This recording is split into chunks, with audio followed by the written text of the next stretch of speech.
merci beaucoup. Moi, j'ai un petit peu la tâche en introduction, finalement, de faire un peu l'ABC des phytotechnologies, de montrer qu'est-ce que ça mange en hiver.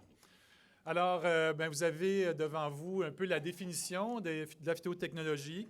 Ça comprend toute utilisation de plantes vivantes, ce qui est important, pour résoudre des problèmes environnementaux, que ce soit d'épurer le sol, l'eau et l'air, contrôler l'érosion, le ruissellement, restaurer les sites dégradés, capter les gaz à effet de serre, réduire la vélocité du vent ou de la chaleur.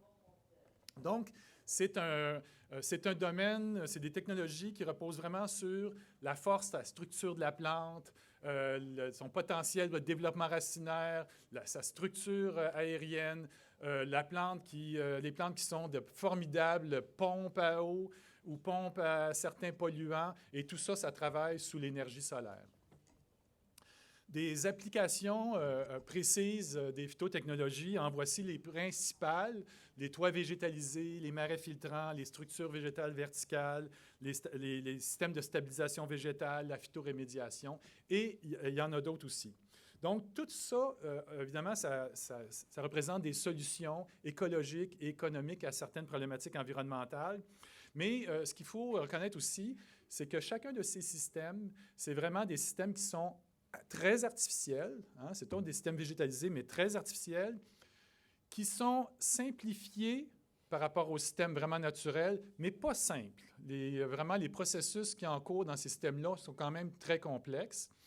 Et il faut voir aussi que chacun de ces systèmes est conçu spécifiquement pour traiter d'une problématique environnementale. Si on regarde un petit peu en détail chacune de ces grandes catégories, bien, vous avez les toits végétalisés. C'est tout simplement un toit sur lequel la végétation croît dans un substrat. La fonction, à ce moment-là, la fonction phytotechnologique du toit végétalisé, c'est de contrer les îlots de chaleur urbains, de réguler, de faire la régulation technique du bâtiment, dont agir un peu comme isolation, mais surtout, et c'est peut-être important, et dans mon cas, je pense que c'est la fonction la plus importante, c'est de faire une gestion des eaux pluviales. Et donc, ça réduit l'eau pluviale, surtout si on a un substrat, un toit vert dit extensif. Donc, ça réduit la quantité d'eau qu'on envoie au système d'égout, et on va en parler plus tard. Je n'ai pas pu m'empêcher dans ces photos de toit vert de mettre celle du planétarium. Et si vous regardez en arrière, en haut de la tour, on est là en ce moment. Là. On se regarde là, dans cette photo-là. Les structures végétales verticales, ça, c'est en fait, on les met dans cette catégorie-là, mais ça représente des phytotechnologies qui sont en fait très différentes, et on aurait pu faire plusieurs catégories. Ça inclut les murs végétaux extérieurs et intérieurs, les haies brise-vent, les couvertures de plantes grimpantes, etc. Et chacune, évidemment, de ces systèmes-là peut avoir une fonction différente. Soit toujours la régulation thermique du bâtiment ou des îlots de chaleur, protéger les terres en culture, dans le cas des haies brise-vent, prévenir les rafales de neige sur les autoroutes, et donc ça peut avoir un impact très important, entre autres, sur la sécurité, de représenter une barrière sonore ou d'améliorer la qualité de l'air, particulièrement dans les murs végétaux intérieurs. Les systèmes végétalisés de gestion des eaux pluviales, c'est des zones de pression végétalisées, et ça se présente sous différentes formes et avec plusieurs noms différents qui sont parfois des synonymes. Donc, les biorétentions, les jardins de pluie, les noues végétalisés, les bassins de rétention végétalisés, etc. Ils peuvent être variables, soit comporter une paroi imperméable ou au contraire être conçus pour maximiser l'infiltration. Leur fonction, c'est de filtrer les eaux de ruissellement, oui, mais surtout, encore là, de retenir l'eau ou d'en ralentir l'écoulement vers le système d'égout. Et à Montréal particulièrement, et aussi dans d'autres municipalités, c'est extrêmement important cette fonction-là parce qu'on a beau avoir à Montréal une des plus grosses usines de traitement d'eau au monde.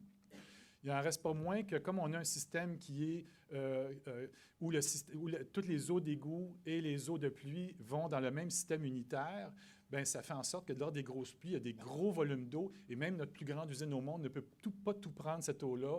Et donc, il y a quand il y a des grandes pluies, bien, il y a des rejets directs de cette eau-là dans nos cours d'eau, dans le fleuve. Et donc, le rôle à ce moment-là de ces systèmes végétalisés-là, bien, en réduisant la quantité d'eau qu'on envoie ou en la retardant, bien, ça fait beaucoup moins d'eau usée qui va dans nos fleuves. Et ce qu'on peut dire sur les systèmes végétalisés de gestion d'eau pluviale, c'est parmi les phytotechnologies actuelles, une qui connaît vraiment un grand essor là, au Québec. Il y a des très, très beaux projets qui ont été faits ou qui sont en cours, comme sur la rue Papineau à Montréal, ou un autre sur le boulevard Saint-Maurice à Trois-Rivières, et ce n'est qu'un des exemples parmi tant d'autres. Les marais filtrants.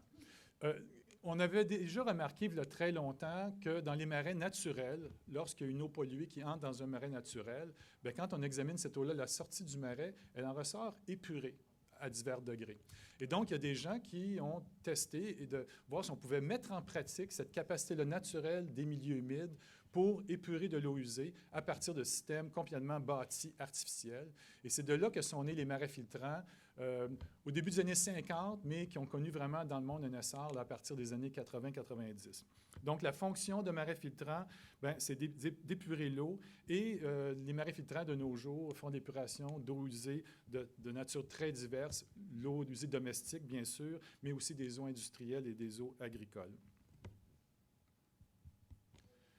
La phytoremédiation, c'est la production d'un couvert végétal herbacé ou arbustif sur un sol contaminé pour contribuer à sa décontamination. La fonction de ces couverts-là, elle peut être d'ailleurs d'abord de jouer un rôle direct de décontamination, c'est-à-dire ça peut être soit par phytoextraction, donc certains polluants qui vont être soutirés par les plantes, qui vont aller dans les parties aériennes, et à ce moment-là, après la récolte, on retire directement les polluants. Ou ça peut être aussi par dégradation des polluants organiques, des hydrocarbures qu'il peut y avoir dans le sol, à partir de la plante directement ou à partir de toute la faune microbienne associée. Ou, sans être de la décontamination directe, ça peut être de la phytostabilisation. Et avec la phytostabilisation, bien, les végétaux vont, d'une certaine mesure, diminuer la biodisponibilité et le lessivage des polluants, soit par l'absorption au niveau des racines ou en prévenant l'érosion du sol ou la dispersion des contaminants dans les eaux de surface. Ça aussi, c'est quelque chose qui est beaucoup en développement. Il y a beaucoup de travaux qui se font. Notamment, il y a des travaux de grande envergure dans l'est de Montréal par l'équipe de Michel Labrec à l'Institut de recherche en biologie végétale. La stabilisation végétale, donc une autre phytotechnologie qui date quand même d'un certain temps, mais qui se développe encore et qui s'améliore, c'est la végétalisation, seule ou combinée à des structures de soutien de bois ou de pierre, et sur des zones qui sont susceptibles à l'érosion. Donc, c'est encore là d'exploiter la formidable capacité des plantes à développer un système racinaire qui va aider à stabiliser le sol. Bon, ça, évidemment, pour chacune des phytotechnologies que j'ai nommées, c'est leur fonction principale, mais il y a d'autres bénéfices à utiliser les phytotechnologies. Le captage du CO2, toutes les phytotechnologies, bien sûr, vont capter du CO2, et surtout la contribution à la biodiversité locale, qui est très importante. Donc, on peut non seulement développer des phytotechnologies qui vont bien faire la fonction, mais en plus, en mettant plus d'espèces ou en faisant certains choix, on peut améliorer la biodiversité locale.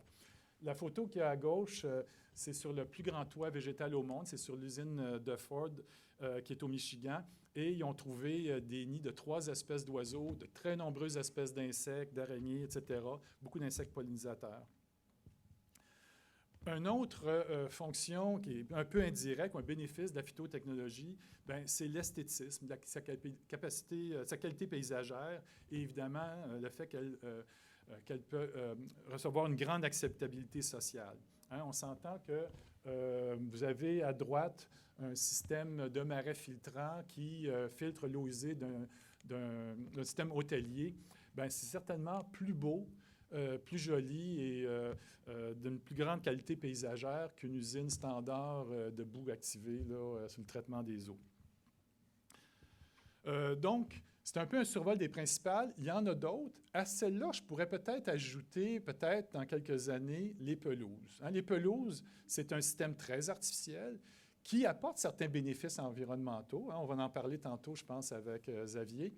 Mais on ne peut pas dire aujourd'hui que c'est vraiment une phytotechnologie parce que les pelouses qu'on met là ne sont pas spécifiquement développées pour une fonction phytotechnologique en particulier. Par contre, avec le temps, si on connaît mieux le rôle des espèces en pelouse et qu'à ce moment-là, on développe de nouvelles pelouses avec un choix d'espèces particulier, bien là, peut-être que je vais pouvoir ajouter pelouse phytotechnologique dans le futur dans mes présentations. Pour terminer, si vous voulez plus d'informations sur les phytotechnologies, la Société québécoise de phytotechnologie offre sur son site Web des documents qu'elle a développés et qui sont gratuits, qui sont des documents PDF, donc on appelle les fiches techniques. Il y en a 5 en ce moment de produites et il y en a d'autres qui vont suivre plus tard. Vous avez l'adresse du site Web.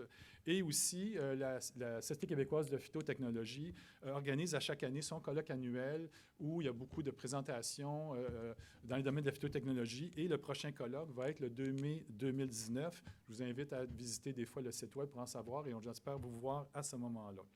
Alors, je vous remercie de votre attention et je ne suis pas sûr qu'il reste des questions, mais ça me fera plaisir de parler avec vous au dîner ou ailleurs s'il le faut. Merci.